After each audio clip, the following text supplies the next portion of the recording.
Mary Alice Cannon was born in England in 1828, the second of 8 children.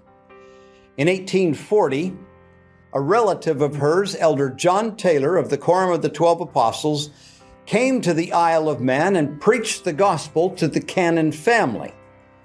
And the parents and 3 of the children were baptized, including Mary Alice.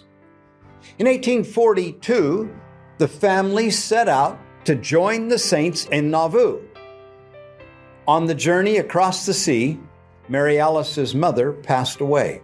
She'd had a dream, a premonition. She would not live to see Zion, and she didn't. She died in childbirth at sea.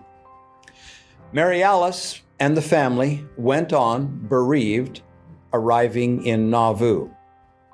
As was often the case when the prophet Joseph learned that riverboats were coming up with loads of saints, immigrants, he would go down to meet the boat. Mary Alice describes this first time laying eyes on the prophet Joseph Smith.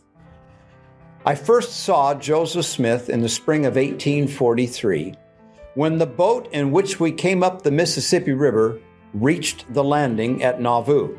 Several of the leading brethren were there to meet the company of saints that had come on it. Among those brethren was the prophet Joseph Smith. I knew him the instant my eyes rested upon him. And at that moment, I received my testimony that he was a prophet of God. For I had never had such a feeling for mortal man as thrilled my being when my eyes first rested upon Joseph Smith. He was not pointed out to me. I knew him from all other men. And child that I was only 14, I knew that I saw a prophet of God. Many, many times between the time I reached Nauvoo and his martyrdom, I heard him preach. The love the saints had for him was inexpressible. They would have willingly laid down their lives for him. If he was to give a talk, every task would be laid aside that they might listen to his words. He was not an ordinary man. Saints and sinners alike felt and recognized a power and influence which he carried with him. It was impossible to meet him and not be impressed by the strength of his personality and character.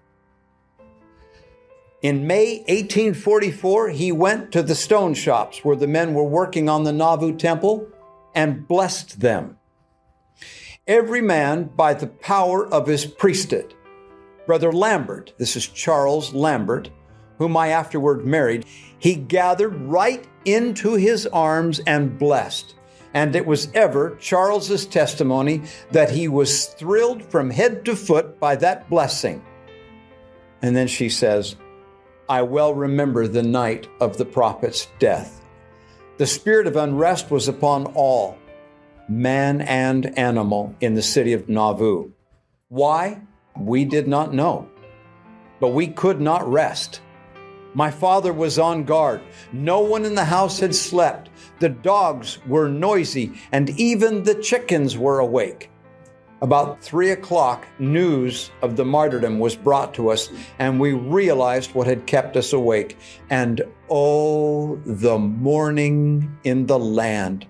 The grief felt was beyond all expression. Men, women, and children were all stunned by the blow. End of quote. Young Women's Journal, December 1905.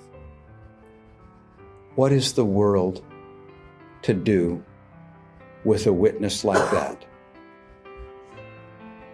It's like a giant boulder dropped into the river of humanity. When I share the witness of Mary Alice Cannon with you, you have a simple choice to make: to believe or to reject.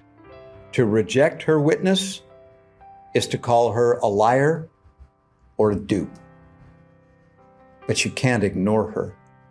And testimonies like this, coupled with yours, will stand before a guilty world, and they will face these testimonies and yours burning brightly, and the world will be judged by those words and your testimony.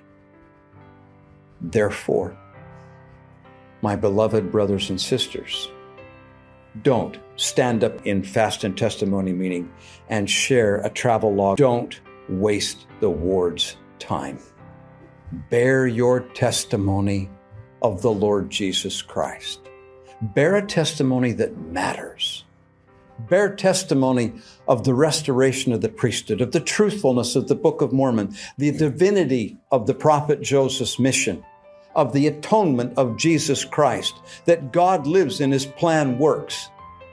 Bear a real testimony and leave the world accountable and free yourself from the blood and sins of this generation.